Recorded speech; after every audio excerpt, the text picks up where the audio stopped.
कालीराम जी, श्री राधे महाराज जी। राधा वल्लभ श्री हरिवंश महाराज जी, आपके चरणों में कोटि कोटि प्रणाम। महाराज जी, मैं 15 साल से महादेव विश्वनाथ जी को गुरु मानकर माता काली की सेवा करते हुए शमशान साधना में लगा हुआ था। एकाएक कुछ महीनों से राम जी के नाम से प्रेम हो गया है। शमशान साधनाओं में जो मंतव्य का प्रयोग करता था, कुछ महीने से अब नहीं कर पा रहा हूँ। माला करते हुए मंत्र भूलकर केवल राम नाम ही चलने लगता है। अब राम नाम जपने से आंख से आंसू भी आते हैं, हमेशा रोना चालू होता है। महाराज जी मार्गदर्शन करें, मैं किस दिशा में जाऊं? सही बात ये हुई है कि भगवान भूतेश्वर की आपके ऊपर कृपा हो गई है, जो राम राम तुम्हारे को जपने की रुचि हो गई। बहुत कृपालु हैं भगवान शंकर। जा पर कृपा न करें पुरारी, सो न पाओ मुनि भगत हमारी। परम कृपालु भगवान शिव आप पर बरस रहे हैं। आप जो हृदय में आया उसी में चल दीजिए। कोई प्रश्न नहीं, इस पर कोई विचार नहीं। अपने आराध्य प्रदत्त मार्ग पर विचार नहीं किया जाता है, चल दिया जाता है। ये प्रभु ने आपको चलने का अवसर दे दिया है। जो चिताभस्मा लेपो गरल मसनम दिक्पट धरो, जटाधारी कंठे भुजगपतिहारी, पशुपति कपाली भूतेशो तो भजति। अगर उनका भजन जगदीश ही का पदवी, ये जगदीश की पदवी प्रदान करते हैं। जब भगवान शिव प्रसन्न होते हैं तो ये प्रदान कर देते हैं। भगवान अयोध्या वासियों से कहते हैं, औरो एक गुप्त मत सबई कहो कर जोर, शंकर भजन बिना नर भगत न पावे मोर। महादेव प्रसन्न हुए, अब ये मार्ग दे दिया, अब बहुत सावधानी से चलो। महाराज जी, जैसे जब ये नाम जब मिला तो हम शमशान साधना करके परेशान हो गए थे किसी तनाव से। महाकाली देखो एक हम आपको बात बता रहे हैं। भगवान भूतेश्वर को प्रसन्न करने के लिए मार्ग हैं, जैसे अघोर मंत्र है, अघोर पंथ है, बहुत से मार्ग हैं। हमारे भगवान का एक स्वभाव ये था, माम प्रपद्यन्ते तास तत्वे भजाम में हम। अगर आप उनको अघोर रूप से देखोगे वैसा आपको अनुभव करा देंगे। वो भूत रूप से देखोगे भूत रूप से आपको दिखा देंगे। मंत्र सिद्ध करके वासनाओं की कामनाओं की पूर्ति के लिए सिद्ध बनकर पूजने लगोगे, लेकिन भगवत साक्षात्कार नहीं हो। आज शिव जी की कृपा हुई कि आप भटकने से बच गए और मार्ग आपको मिल गया। इसलिए सौम्य और शांत और पवित्र आहार करते हुए दैन्य भाव से चलोगे तो जीवन कृतार्थ हो जाएगा। हाँ, कब जैसे शिव उपासना में है, जो संभल नहीं पाते हैं तो फिर वो गलत मार्ग का अवलंबन ले लेते हैं, क्योंकि हम काशी में ही रहे, घाटों में ही रहे और उन्हीं के उपासक रहे हैं। फिर वो इसीलिए तो हम आपके पास आए। हाँ, वो अन्य जो नहीं पाना चाहिए वो पाने लगते हैं, जो नहीं पीना चाहिए वो पीने लगते हैं और कहते हैं भगवान शिव हलाहल विष समस्त देवता और भगवान की प्रार्थना स्वीकार की। जिस समय समुद्र मंथन हुआ तो समुद्र मंथन से सबसे पहले हलाहल विष निकला, जो पूरे विश्व को भस्म कर देता। तो स्वयं अजित भगवान श्री हरि समस्त देवता दैत्य भगवान शिव के शरण में गए और जब वंदना की और कहा, प्रभु रक्षा करो इस जगत की, क्योंकि आप ही कर सकते हो रक्षा। तो उन्होंने प्रार्थना की और भगवान शिव ने पूरे हलाहल विष को कंठ में रोक लिया और नीलकंठ नाम। वो कोई नशा थोड़ी करते हैं यार। महाराज जी, ऐसा कोई अगुड़ हुआ नहीं। हम नशा तो कभी नहीं किए। अज्ञानतावश जैसे मांस का सेवन हो रहा था, महाकाली के आदेश से जब राम नाम का आदेश हुआ, जिससे महाराज जी नाम में मिला था, परेशान होकर महाकाली के मंदिर में बैठे हुए। हाँ, इसमें हमको देखो, एक हमारी प्रार्थना है, कहीं हमको शैव उपासना में मांस भक्षण का कहीं भी आदेश नहीं हुआ, कहीं भी किसी शास्त्र में आदेश नहीं है। आप ये कहीं किसी गलत सलाह में या अपने मन की सलाह में फंस गए नहीं। आजीवन बचपन से लेकर के अभी तक, मतलब महाराज जी उसका वही संकल्प लेके परित्याग कर दिया। काफी समय हो गया। अब कभी नहीं क्या सामने माँ काली के आदेश से छोड़ दिया। अब कभी महाकाली के आदेश से हमने ऐसा किया। इससे अनुभव हुआ परेशानियों से। माँ ने बोला 4 लाख का ऐसा अनुभव हुआ कि 4 लाख राम नाम का जाप कर लो। हमको बस इतना केवल कहना है कि हमारी वो माँ ही नहीं हो सकती जो हमारे भाइयों की हत्या पसंद करती हैं।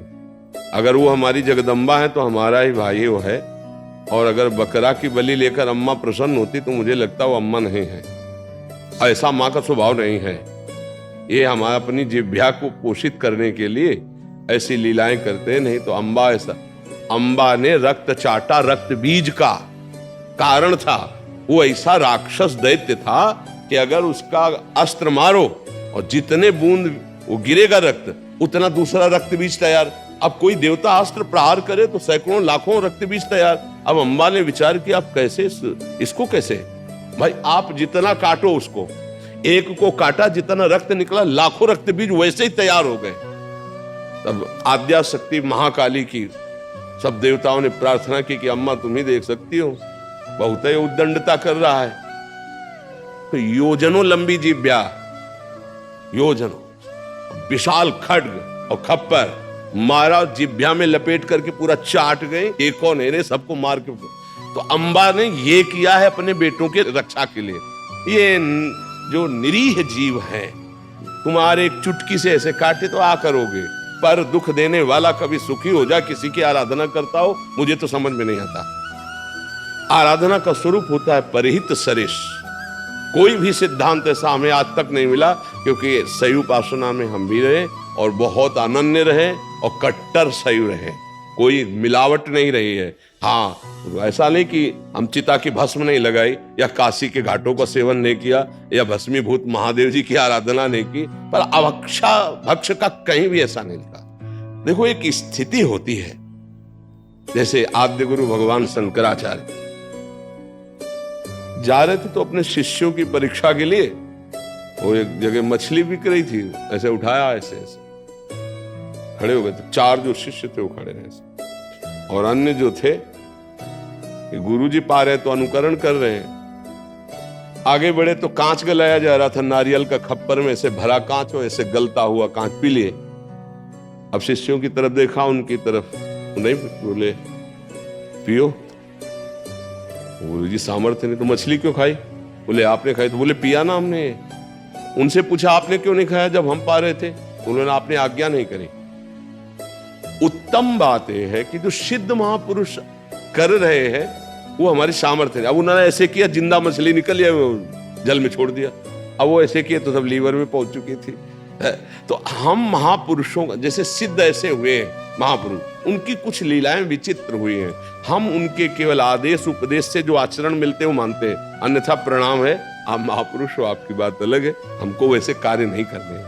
तो बड़ी कृपा हुई, खूब नाम जप करो और पवित्र भोजन, पवित्र आचरण और किसी भी जीव को किसी भी तरह से दुख ना पहुंचाना, इसी से साधुता पुष्ट होती, चाहे जिस मार्ग का हो।